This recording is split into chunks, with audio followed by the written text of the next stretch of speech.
श्री हरिवंश सद्गुरुदेव भगवान के चरणों में प्रणाम। आज बात करेंगे वीडियो में हम लोग गुरु दीक्षा को लेकर के। गुरु दीक्षा को लेकर के पुराने नियमों को हटा करके नए नियम जो हैं वो लागू किए गए हैं। वो नियम क्या है विधिवत आपको बताऊंगा स्टेप बाय स्टेप। अगर आप भी श्री राधा केली कुंज आश्रम से पूज्य गुरुदेव भगवान से पूज्य महाराज जी से गुरु दीक्षा लेना चाहते हैं तो क्या सावधानियां आपको अभी से बरतनी है वो आपको बताऊंगा। साथ ही क्या बदलाव किए गए हैं वो भी आपको बताऊंगा। और जो लोग प्याज लहसुन नहीं छोड़ पाए हैं उनको क्या करना चाहिए। जो लोग गलती से प्याज लहसुन का सेवन कर लेते हैं उनको क्या करना चाहिए। इन सारी चीज़ों पर बात करेंगे, लेकिन आपको पहले ही मैं बता दूं कि गुरु दीक्षा आपको तब मिलेगी जब आप आश्रम पहुंच करके वहां से नियम लेंगे और उन नियमों को अपनी दिनचर्या में शामिल करेंगे।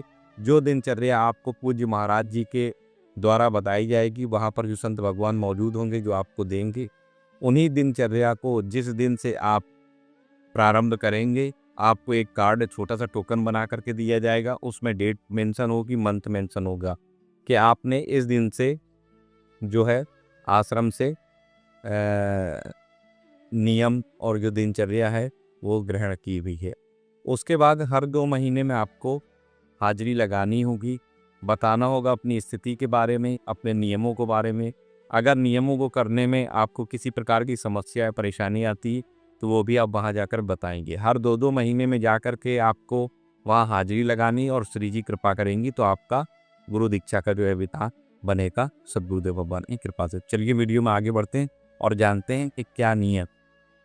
अब यहाँ पर इसको इस प्रकार समझना है कि पहले थोड़ी सी छूट दी गई थी कि जो लोग कल्टी धारण किए हुए हैं और नाम जप करते हैं, गलती से अगर वो प्याज लहसुन का सेवन कर लेते हैं तो कंठी को स्टैंड कर सकते थे। लेकिन अब क्या है, अब बदलाव कर दिया गया है।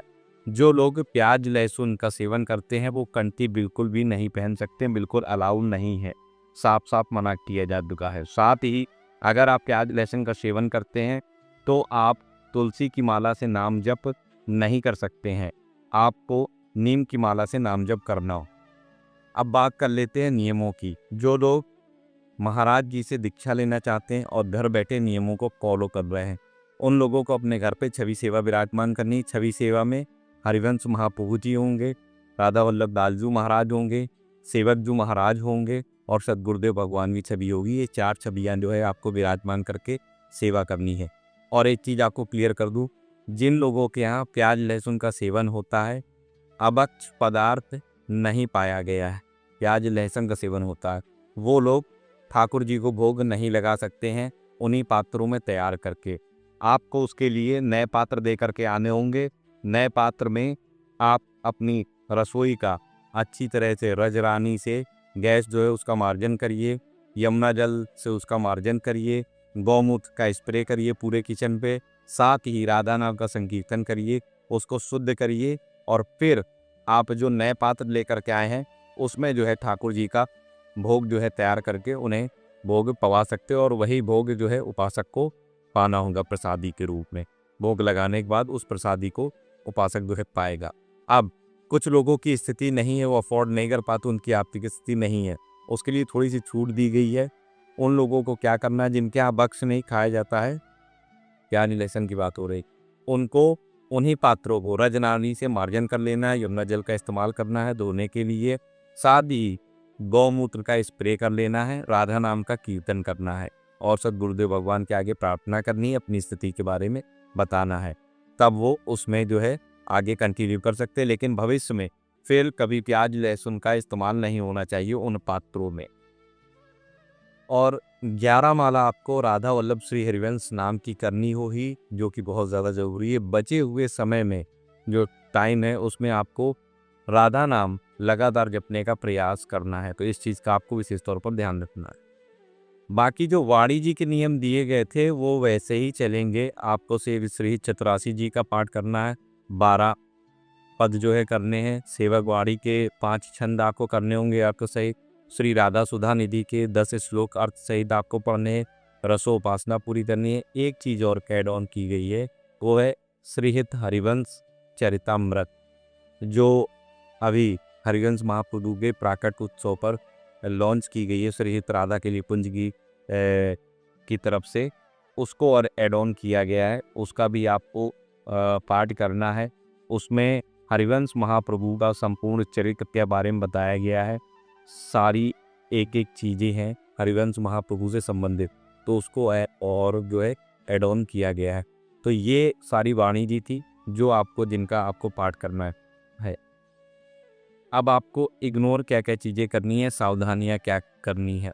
जिनके यहाँ प्याज लहसुन का इस्तेमाल होता है, आप दीक्षा के लिए दिनचर्या आपको प्राप्त हो चुकी है, आप दीक्षा लेना चाह रहे हैं, तो उन लोगों के यहाँ आप भोजन पाने से मतलब भोजन करने को लेकर इग्नोर करें।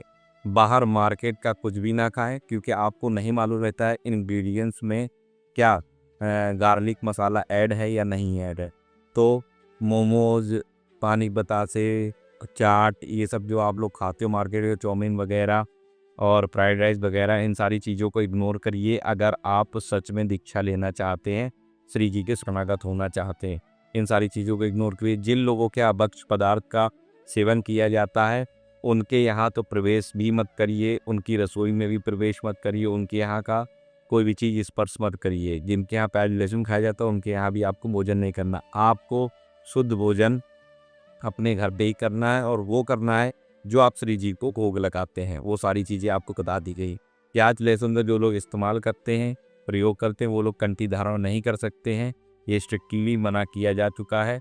और तुलसी की माला से वो लोग जप नहीं कर सकते हैं। बाकी आपके मन में अगर कोई सवाल हो तो आप कमेंट करके पूछ सकते हैं, आपके सवालों का जवाब देने का मैं प्रयास करूंगा। अधिक जानकारी के लिए आप श्री राधा केली कुंज एप्लीकेशन प्ले स्टोर से डाउनलोड कर सकते हैं, उसमें और अच्छे से ब्रीफ किया गया है। मिलता हूँ अगले वीडियो में नई जानकारी साथ। कब तक राधा वल्लभ श्री हरिवंश श्री राधे। बोल राधा वल्लभ लाल की जय। जय जय श्री राधे श्याम।